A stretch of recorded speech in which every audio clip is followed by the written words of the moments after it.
Everyone, Mango 7 Roll here. How we doing today? It's another Final Fantasy XIV video. This isn't gonna blow your mind or anything like that. This is just kind of a reminder. We're at the stage of a patch where it may be profitable to craft again. And from my experience with Final Fantasy XIV is that the patch is kind of divided into three stages. The first one is where people like me who play way too much and craft too much and are too dedicated to this sort of thing get to the cap or get to whatever's being crafted at the time right away, and we sell stuff for an absolute fortune, and it sells really slowly, but it does sell, and we make just loads and loads and boats of money off of it. And that is fantastic for people like me, but not so great for everybody else. Unfortunately, a couple days and or a week later, depending on when the kind of head of the curve comes in, or the little under the head of the curve comes into the crafting market, it gets flooded. The price drops by like 80%, 70%, something like that. Like they went from 2 to 8 million down to under 500k on my server. Once that happens, the market gets absolutely flooded. There's 10s to 20s of each item on my server, which is a smaller server. I can imagine bigger ones is much more. And they start flying off the shelves. This is horrible for people like me and people like every other crafter, and this is usually when everybody complains in our Discord, which is in the link below if you want to chat with us. By the way, we have a really active community there, actually. This is where we all complain that we're not making enough gil and it's not worth it to craft, and should I still meld my gear for 2 stars? Mango, should I do this? Should I do that? This is when the frustration kind of sets in, but luckily for us, this does not last forever.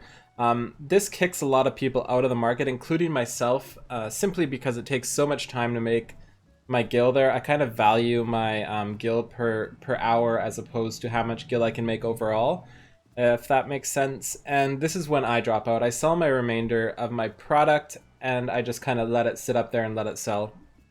When we get to about two weeks to 4 weeks, depending on how long the patch is, to a patch come out, this is when everybody's dropped out that was frustrated with the price, and the price of everything else has kind of gone up and kind of averaged itself out. And not only that, but the price of materials has also dropped substantially, like an incredible amount.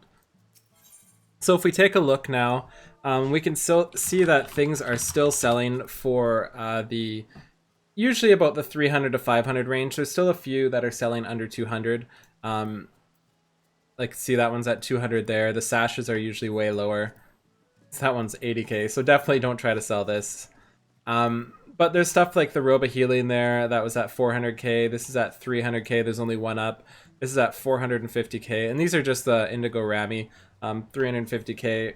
And the good part about that is the price of materials has dropped like insanely. If we take a look at Rhea Cloth here, the Doman Weaves are now down to like 500 to 1,000 gil, and look at all these HQ things. If you are buying HQ Verity mats, you are wrong, and you need to stop buying them. These ones, I would buy these ones over here, these NQ ones, over these HQ ones, just because I'll have to right click and lower the quality of these ones.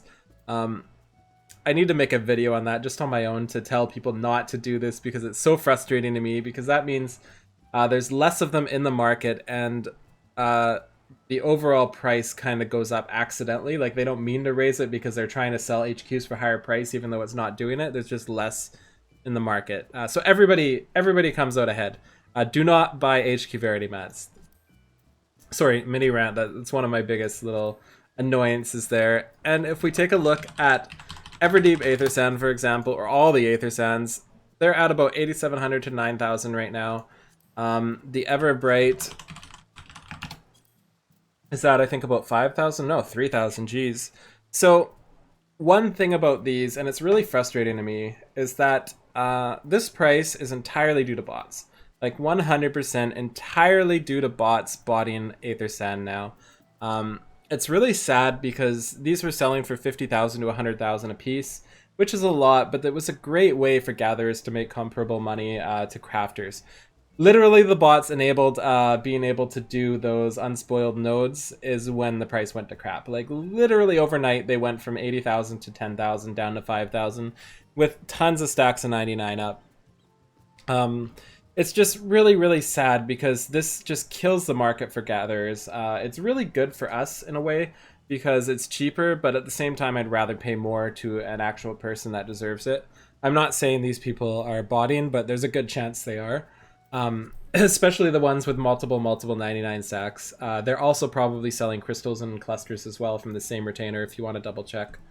So yeah, just really great reminder here to go back and check your stuff. This is when like I said, I jump back into crafting because stuff usually flies off the shelf.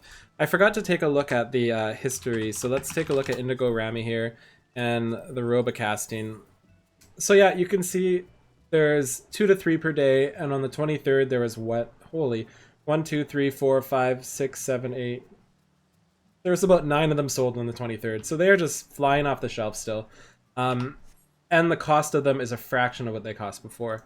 So please, please, please take a look at your server, see if it's worth it now, and jump in if it is, because this is just the best time to make gil. Like I said, this is when I make almost all of my gil. I made a ton at the end of Heavensward, right before the switch hit, because everybody wants to level their new level their new battle classes up. They want to get them geared for raids. They want to experiment with them. And what's the best way to do it? It's to buy this gear. So yeah, that's about what I recommend now. And let me know what it's like on your server. Has it gone up? Has it gone down? Have you gone back to crafting? Is it flooded? All that sort of thing. I'd love to hear it. So yeah, thanks so much for watching. You know the drill. If this video helps you out, feel free to like, comment, subscribe, all that sort of thing. It really helps me out and it helps other people see these as well. Also, for a lot of people in the Discord, which is in the link below, I would love you guys for you to join. We have a great community there again. You have asked me to stream on Twitch a lot, and I just haven't been able to because of my internet. Well, just update now. I got a little better of an internet connection. It's not the best, but it's working. It's about 10 times faster than I had before, but 10 times one down is not very fast. But it's still fast enough for me to upload videos in shorter than like 6 hours now. So that's good. That's a plus. We're getting... Ooh, what are my legs? Oh god, 1 second.